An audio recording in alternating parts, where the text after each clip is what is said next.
चंदन की तरह यह शरीर बहुत सुगंधित होते हुए भी इसके अंदर विषय वासना रूपी जहर भरा हुआ है, जिसकी वजह से वो आदमी सही रास्ते पे आने के लिए अपने आप को तैयार नहीं करता। ये उसी की बास में, यानी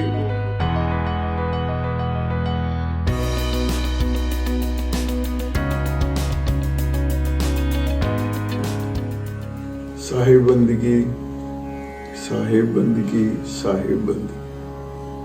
भक्तों, आज हम बीजक की 39वीं साखी जो मोदादी शमशान सिल सबे रूप शमशान, कहे कबीर वो सावज की गति तब की देख बुखान।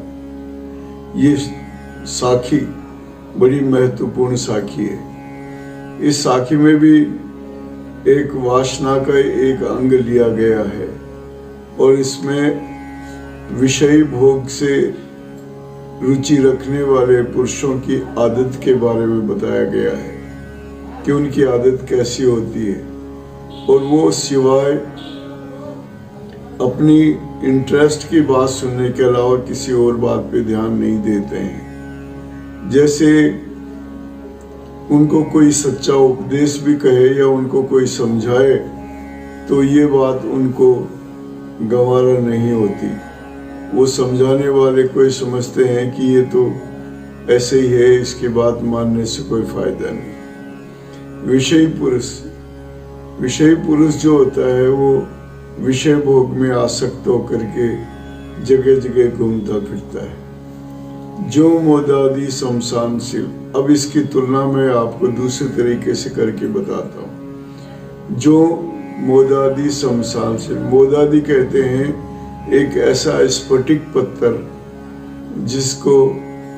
जिसके अंदर कई रंग मिलते हैं तो भी वो एक ही रंग की तस्वीर सामने आती है। जो मोदादी शमशान सिल सबे रूप शमशान, इस स्फटिक पत्थर को शमशान का पत्थर भी कहते हैं। इसमें एक खास बात यह है कि आप विभिन्न तरीके के रंगों को इसके सामने रखेंगे तो ये एक ही रंग इसके अंदर नजर आएगा। ये तुलना विषयी पुरुष के बारे में कहा है कि उसको कितना ही समझाओ वो फिर भी वो एक ही बात विषय वासना के रूप में इंटरेस्ट रखेगा और कोई बात उसके समझ में नहीं आएगी। जैसे एक कांच के घर में अगर कुत्ते को छोड़ दिया जाए तो उसको दूसरा कुत्ता नजर आता है। वो उस कुत्ते को अपना दुश्मन समझ करके बार बार भौंकता है, भौंकते एक समय ऐसा आता है वो स्वयं मर जाता है, लेकिन उसको वो चीज पसंद नहीं आती जो एक विषय पुरुष को समझाने पर, सच्चा उपदेश देने पर पसंद नहीं आती है। सदगुरु कबीर कहते हैं ऐसे विषय पुरुष जगह जगह भटकते रहते हैं और स्वयं का नुकसान करते हैं। ये बात वो नहीं समझ पाता है जब तक उसको अनुभव नहीं होता है। अनुभव होगा तभी उसको ये बात समझ में आएगी कि मैं गलत कर रहा हूँ या सही कर रहा हूँ। सदगुरु कबीर समझाते हैं, कहते हैं भाई तुम्हारा ये रास्ता बहुत गलत है, तुम इस रास्ते को छोड़ो और सच्चाई के रास्ते पे चलो, अच्छाई के रास्ते पे चलो, अपने जीवन को संवारने के रास्ते पे चलो। ये वासना रूपी जो अनुभव है ये बड़ा बेकार अनुभव है, व्यर्थ का अनुभव है, इसमें कोई फायदा नहीं है। इसके अंदर धर्म, अर्थ, काम और मोक्ष रूपी ये जो सर्प लपटे हुए हैं ये आपको आपके शरीर में विष को व्याप्त कर देते हैं और आपको ज्ञान तत्व की प्राप्ति उसमें नहीं हो पाती है। आपको अगर सद्गुरु की शरण में जाना है तो सच्चे उपदेश की तरफ ध्यान दीजिए, विषय वासना को छोड़ दीजिए। सदगुरु कबीर का ये कहना बहुत ही सार्थक है, लेकिन ये संसार पूरा वासनाओं में डूबा हुआ है। मैंने पिछली साखी में कहा था कि चंदन बास निवारो, चंदन की तरह यह शरीर बहुत सुगंधित होते हुए भी इसके अंदर विषय वासना रूपी जहर भरा हुआ है, जिसकी वजह से वो आदमी सही रास्ते पे आने के लिए अपने आप को तैयार नहीं करता। ये उसी की वास में, यानी वो मधुर वासना की वास बहुत मधुर होती है और चंदन की सुगंध की तरह बड़ी खुशबूदार होती है, उसी में ये लिपटा रहता है। सदगुरु कबीर कहते हैं कि मैं समझाना चाहता हूँ, मैं बताना चाहता हूँ, लेकिन मेरी कोई बात को सुनता नहीं है, सुन करके दूर चले जाते हैं। मैं बार बार प्रयत्न करता हूँ, अरे मन तू ये विषय वासना का रूप छोड़ दे, ये विषय वासना कभी तुझे निहाल नहीं करेगी, ये क्षणिक है और क्षणिक सुख के लिए तू न जाने कहाँ कहाँ भटकता फिरता है। तुझे अपने आप पे ध्यान देना चाहिए, अपने करनी और कथनी पे ध्यान देना चाहिए, तुझे दूसरों की भलाई पे ध्यान देना चाहिए, तुझे दूसरों की सहायता करनी चाहिए, तुझे परोपकार करना चाहिए, पुण्य करना चाहिए, भजन करना चाहिए, सत्संग करना चाहिए।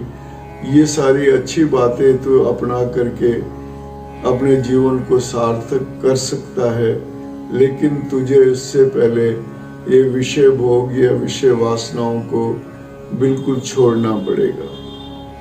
लेकिन वो आदमी नहीं सहमत होता है। जैसे एक कुत्ते को हम समझाएं कि ये कुत्ता तू स्वयं ही है, तेरी ही अनुकृति है, तेरा ही प्रतिबिंब है, तू इसको देख करके क्यों भूखता है, लेकिन उसके मन में ईर्ष्या है, और ये ईर्ष्या ये है कि ये दूसरा आ गया तो मेरा क्या होगा।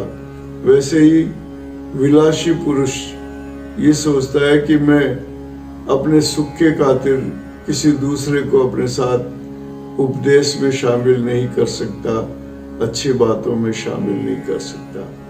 तो दोस्तों, सदगुरु कबीर कहते हैं कि देखो अभी भी समय है, अपने जीवन को संवारने के लिए अच्छे कामों में लग जाओ, और अच्छे कामों में लगोगे तो जीवन सार्थक होगा, वरना ये निरर्थक हो गया है, निष्फल होता जा रहा है और दुखदाई होता जा रहा है। इसमें कोई सुख नहीं है। एक क्षणिक सुख के खातिर तुम पूरे जीवन को बर्बाद कर रहे हो। इसके लिए मैं सावधान करता हूँ, अब भी समझ जाओ, अब भी मौका है, अब भी अवसर है कि गुरु के ज्ञान के बिना तुम्हारा जीवन सफल नहीं हो पाएगा। इसलिए विषय वासना के इस रोग को, मैं रोग इसलिए कहता हूँ कि ये रोग एक बार लग जाता है तो इसकी कोई दवा नहीं होती है। इसको तो अपने मन के दृढ़ प्रतिज्ञ होने के साथ ही अपना अलग से छोड़ा जा सकता है। ये ऐसे रोग ठीक नहीं हो सकता है। तो आइए दोस्तों, हम आपको इस साखी के शब्दार्थ को बता देते हैं। जो मोदादी शमशान सिल। मोदादी एक स्फटिक पत्थर होता है जिसमें कई रंगों का रंग एक सा दिखाई देता है। शमशान, इसको शमशान सिल भी कहते हैं और इसको स्फटिक पत्थर भी कहते हैं। जो मोदादी शमशान सिल सबे रूप शमशान। सारे रूप होते हुए भी एक ही रूप इसमें नजर आता है। कहें कबीर, सदगुरु कबीर कहते हैं, वो सावज की गति। सावज एक शिकार,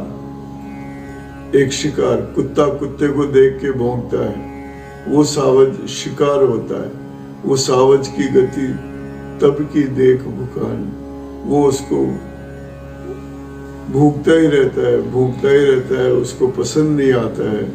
वो ईर्ष्या के अंदर मरा जाता है कि ये मेरे सामने कैसे आ गया। तो तब की देख भुखान, उस वक्त की भुखान, वो भूखता ही रहता है। तो ये विषय बड़ा कठिन भी है और सरल भी है।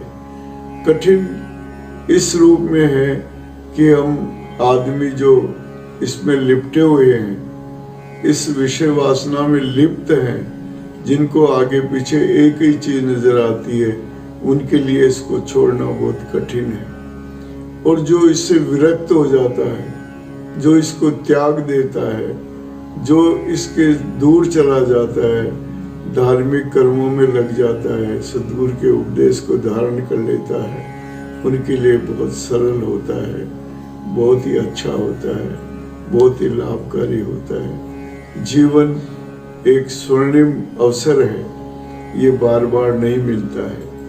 इसको प्राप्त कर लिया और फिर अगर आपने इसको वासना में डुबो दिया तो ऐसे जीवन को प्राप्त करने से कोई फायदा नहीं है। बहुत बहुत अच्छे कर्म करने के बाद आपको ये मानव शरीर प्राप्त होता है, और इसको भी अगर आपने गंवा दिया तो 184 योनियों में भटकना पड़ेगा। बार बार संसार के इस आने जाने के क्रम में आपको बंटना पड़ेगा, और फिर मानव जीवन कब मिलेगा ये निश्चित नहीं है। और निश्चित नहीं होता है तो फिर इस जीवन को क्यों खोते हो। सद्गुरु कबीर बार बार चेतावनी देते हैं, अब भी संभल जाओ, अब भी मौका है। मेरा कहना नहीं मानोगे तो जीवन निष्फल हो जाएगा, निष्क्रिय हो जाएगा, और बाद में तुमको पछताना पड़ेगा।